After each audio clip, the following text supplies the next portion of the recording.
welcome to Denver Summit FC Pitchside, sponsored by your Colorado Honda dealers. I'm Lionel Bienvenu along with Nick Rothschild, and every week we are here every Friday to bring you anything and everything happening with the Summit, as Denver 7 and the Spot Denver 3 are your home for the Summit all season long. And Nick, oh boy, they're back! Woo! Finally! Yeah, the NWSL season is set to restart this weekend after the international break, and we got a good one coming up. The first Summit game at Dick's Sporting Goods Park, and the first place San Diego Wave are coming to town for the festivities. Oh, wow. It's like this inaugural season continues to have firsts every week at Dick's Sporting Goods Park. It should be fun. You know, when I talked to head coach Nick Cushing this week, the first thing he said to me was, I'm so glad we get to play a game.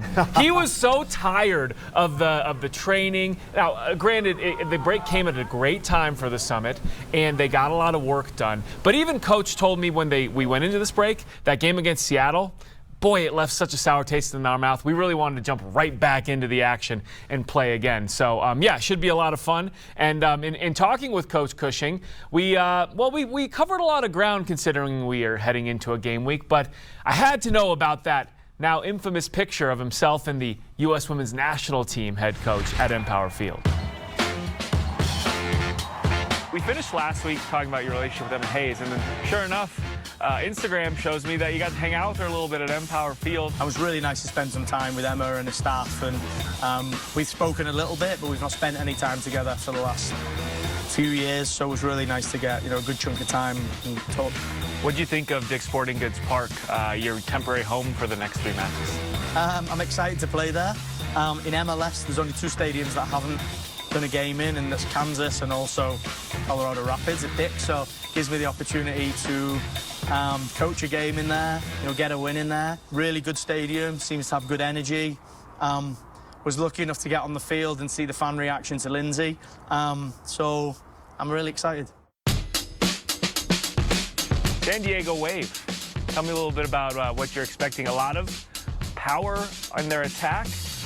They're obviously the top team in the league, but you got to feel pretty good about your chances, especially with the way you guys have performed this year. Good possession team, coached really well, want to have the ball and get it into their attacking players, the likes of Dadina and Miller, and defensively we'll have to be as good as we've been. We'll have to be solid. We'll have a lot of opportunities in transition and from our defensive phases. But I think we're a good team as well with the ball, and we can do a lot of our work with the ball, and we're at home, right? So we've got to attack them. You played San Diego in Coachella, 5-2 victory, so you must feel pretty good about that. But how much can you actually take from that experience and apply to this week? A lot of moments. We've used a lot of video from the game, good and bad, or areas that we can improve. The reality of that game was we were really good from our defensive phases at creating chances. We scored 4 of our 5 goals in transition in less than 2 passes. We scored from a set play. Those moments will be important in this game. But we did give 2 or 3 big chances to San Diego and relied on Abby and KK and Ava and Negri to, do their individual jobs in the box. So we'll have to replicate that game, but we also have to be better. We have a desire to, improve as a team, and that game was in February. We're now in, May. So for us, it's about, attack the game, be the team that can be aggressive and move through the end of April into May, into June, just getting better every week. This next little run between international breaks, I know you're going to tell me you want to win every match, but what's sort of an attainable goal that you want the team to focus on achieving in between? We've got to have dominant performances. We've got to have a sort of high offensive volume. We've got to create chances, and if we do that, we give ourselves a chance to win, right? But the reality is, in a league where position is everything, we've got to win our home games. With drawing spirit, we have to attack this one and hope for a home win. And then we go on the road, and we've got points on the road, so the natural progression for us is to turn those into wins. Gotham is a good 3 points, but then drawing in Seattle when we felt we should win means that we have to go attack the Houston-Boston games, and we have to aim to try and go to top 4, so we've got to try and get wins. Well, I think he would tell you he just wants to win every match, right? But nice to hear that there are some realistic sort of signposts he wants to see over the next few weeks before we hit that second international break that, for me at least, seem very achievable. You know what, Nick, Cushing's passion for the game and his passion for winning, it really comes through in those one-on-one interviews you do with him every week. I mean, you can hear it and you can see it. And the Summit will be getting some reinforcements for this Saturday's game and the future, as Yuzuki Yamamoto has reported to the club. She got her number 18 Peyton Manning jersey. Nice. And we just saw her last week at Dick's Sporting Goods Park as a member of the Japanese national team as they took on the U.S. women's national team. And Yuzuki was the MVP of the Japanese League, where she scored 8 goals for Tokyo. So she signed a 2-year deal with the Summit, so we'll see what she brings to the table soon enough in the NWSL. Yeah, Nick Cushing told me when we spoke with him last week that having more strikers, more attacking players is never a bad thing for your team. And they're bringing a pretty unique one in with Yamamoto. She's shown she can play on the wing. Even last week, she played for the Japanese national team more in a central midfield role, so she's very versatile. And the thing for me with Yamamoto is when you watch a player with a specific gift or a special talent, it just sort of jumps off the screen sometimes. The way that she strikes the ball is different from a lot of different players in this league. So she's going to be an attacking force right off the get-go. She seems to be fitting well with the club already, so should be a lot of fun to see her get onto the field. All right, it is time for a break, but when we come back, the Heaps hype is building. Up next, here what Lindsay Heap had to say about seeing all the Summit fans who came out to watch her play last week with the U.S. women's national team. That is next on Pitchside. Well, welcome back to Denver Summit FC Pitchside. And Nick, I don't think there's any argument here. The biggest signing the Summit has made to date is U.S. women's national team captain Lindsay Heaps, right? I mean, one of the best and most popular players in the world. And of course, as all soccer fans and Summit fans know, the icing on the cake is her connection to soccer in Colorado, growing up in Golden, playing youth soccer here, and becoming a champion of youth soccer in the state as she has continued to grow in her national team role. So we got the chance to see her last week in person at Dick's Sporting Goods Park when the national team beat Japan 3-0. Yeah, and you could tell it was, she always loves coming back to Colorado and playing here, but it was a little more special because she knows the next time she comes back, she's back for good, and that means a whole lot. As far as her popularity goes, Lionel, she had the second highest jersey sales of anybody in the NWSL to date, and she's never played a minute for this club. That just goes to show her reach. You're not just getting a great player or a popular player with Lindsay, though. You're getting a captain. And for this club, who is not short of leaders, I think that means something. Yeah. You're trying to build a culture still, even if you've got some good leaders in Janine Sonis and Kaylee Kurtz. But when Heaps gets here, the competition level gets ratcheted up, the want to win level gets ratcheted up, and the professionalism hits an all-time high. So we're excited. Fans are excited. When she plays in that July 3rd game, I think probably, my goodness. It'll be another first. Boom! The Summit will blow Fireworks up a day early. Again. Yeah. Now, she had to get 50 tickets for family and friends, but she had thousands of other fans in the stadium wearing their Summit jerseys, U.S. national team jerseys, Heaps on the back. And you know what? That really moved her and told her just how much support she's getting already and how much the Summit's ownership and management has done to prepare for her arrival in June. I'm a very sensitive person, so I get a little emotional with those things. But, to see my home state fans, to see my family in the crowd, family, friends, Denver Summit fans, like seeing those jerseys, it's actually real. And you kind of don't have that feeling until you're here. How do you keep in touch with the players and kind of keep involved with the team right now?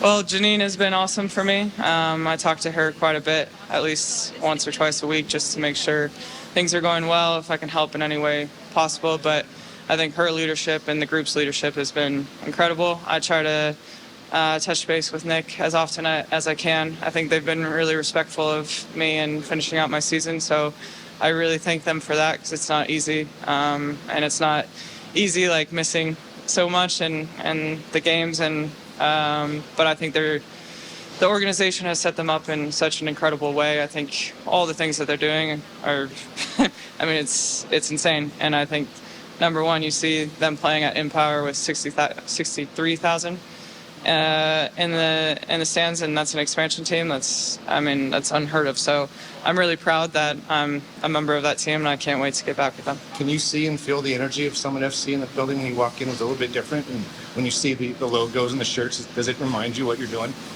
Yeah, it's wild, man. Again, it's like you don't really feel it until you're here. I think in a month and a half when it's like it's real, that will settle in a little bit more. You might see a few tears from me in my first game, but yeah, it's incredible. But more so, it's like I get to play in front of my family and friends, not just once in a few years with the national team. She has always wanted to play in Denver. I think she loves it here and has her family here. I think them finally getting a team is so great for just the league all around, and for us Colorado girls too. It gives us an excuse to come home a few more times a year. So I think, you know, Lindsay's super excited. She obviously has to finish the job in France, but we're excited to have her back in this league. Gosh, Nick, you can see it and hear it in Lindsay's voice. And as Sophia said, she can't wait to get here and get that number 10 Summit jersey on. And her experience, as we talked a little bit about, is going to be invaluable, bringing all the other Summit players together for a common goal, as she has done with the national team, come together with Nick Cushing's vision and passion with winning as the end game for this franchise. You mentioned Sophia Wilson. That is going to be a fun battle. Wilson versus Heaps on Colorado soil. Come on, I'm getting goosebumps just thinking about it, man. Jeez. Yeah, all right. The future is bright for Heaps, the Summit, and soccer in Colorado. All right, time for another break, but still ahead. When it comes to game day in the Mile High, the party starts long before kickoff. We'll show you how Denver Summit fans are tailgating to build a new community for the club. That's coming up next on Pitchside, so stay with us. Well, welcome back to Denver Summit FC Pitchside, and the team is back from international break, and they're gearing up to take on the San Diego Wave Saturday at Dick's Sporting Goods Park in Commerce City. Nick, if there's one thing we know about sporting events, what happens outside the stadium before the game is usually just as fun or as exciting as the game itself. Tailgating has become a tradition in just about every sport. No doubt about that. The Summit's official supporters group, the 14ers, they're starting a new tradition using their tailgate to grow the fan base and build their community, giving Colorado a place to get excited or more excited about this historic team. Denver 7's Colin Riley takes us to the parking lot where the party starts long before kickoff. Let's go Summit! The 14ers tailgate scene could quickly become the heartbeat of match day in Denver. Our goal is to be a safe, inclusive, welcoming community where anyone feels like that they can join us and just cheer these ladies on. You don't have to know anything about soccer to be a part of it. So many of my friends, neighbors, colleagues are here today. They couldn't tell you a single thing about soccer, but the feedback I have gotten from them is that they are here with their newborns, with their adult children, just feeling so welcome and that they are part of something bigger. For this group, scoring goals is great, but this party celebrates the hard work in bringing women's pro soccer to Colorado. They are a part of a historic moment here in Colorado. Games, food, bracelet making, even tattoos. They've got something for everyone. It's just a place for people to safely connect. More than 700 fans RSVP'd for this first tailgate party. I have just loved the culture that we've already created for this city and for this state. It's infectious. No matter what your background is, we want you here. We want you behind this team because the team supports you. From diehards to first-timers, they rally around one goal. We may not all have everything in common, but we have one thing in common, and it's to cheer these ladies on today. The 14ers say their mantra is the more the merrier. This Summit family is just getting started. For Pitchside, I'm Denver 7's Colin Riley. All right, thanks, Colin. The parking lot is the place to be, man. Nick, the building of a community, though, where people come together for one goal and find and build relationships with others who have that same goal and the same interest. Yeah. I mean, that's what life is about, right? Seriously. And exactly what sports is all about and what sports is so good at. The Summit community only just beginning to grow, and we are all of us on the ground level of something that is going to be really special in the coming weeks, months, and years. Well, think about that. We've done this once for a home game for the Summit, and not even at the place where they're going to play most of their games for the next, I don't know, 20 years or whatever.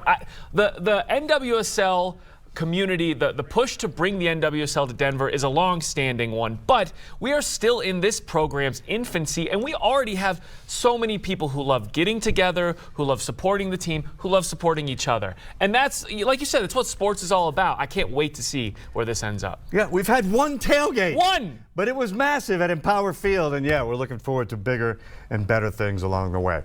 All right, time for another break, but coming up, we'll show you how you can get involved with Summit FC Pitchside. As we say, we can connect you to the club, so stay tuned for questions from the fans after the break. Welcome back to Denver Summit FC Pitchside. I'm Lionel Bienvenu along with Nick Rothschild today. And Nick, we said this about the game against the Spirit at Empower Field at Mile High last month, that the record-breaking event was awesome. Great crowd, but a great showing by the Summit, which they did. And even a victory was just as important as all the pomp and circumstance. And I think I'll kind of look at it this way as we look forward to the first match at Dick's Sporting Goods Park. The tailgating, the fireworks, that's all great, but the Summit has a chance to get a result and hopefully get a win over the league's first-place team in San Diego. That would be a huge statement early on. Here's the rub, Lionel. It's not like they get to come back and face Boston or some cupcake in their first match back from the break. I know. It's going to be, the environment will be fantastic. It will certainly help lift the players emotionally. But this San Diego Wave group is no joke. They have maybe the strongest group of attackers in the entire league, barring our Summit, of course. Kat Macario transferred in from Chelsea.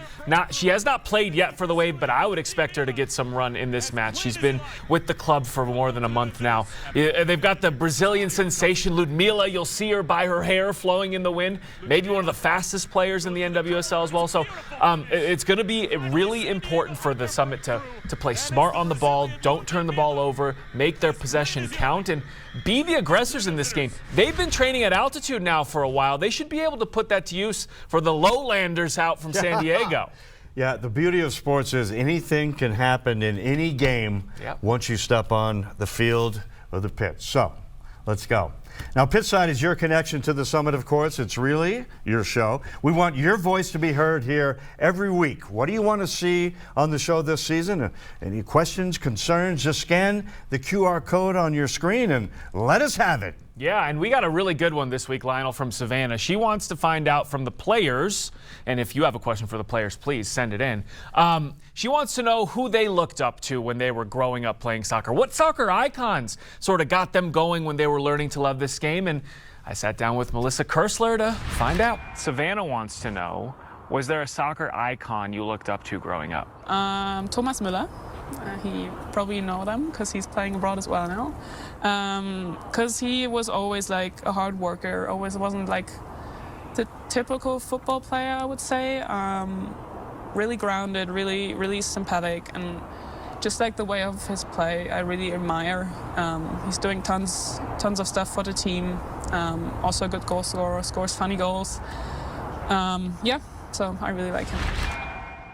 I gotta say, I love Thomas Müller as well, but for a different reason. He was a cheat code in FIFA for a while because he was so quick, so good with the shot, but he played from a midfield spot, so you could also put like a Lewandowski or another attacker up top and just have like two of the best strikers in the world on your team. There you go. It all goes back to video games. For me, it does, at least. All right, thanks, Nick. Hey, that's all for now, but we'll be back next Friday at our regular time, 4:30, right here on Pitchside on Denver 7. And again, you can watch the Summit matches all season long on the spot Denver 3. And remember, together we climb. So we'll see you next week. Have a great night, and go Summit.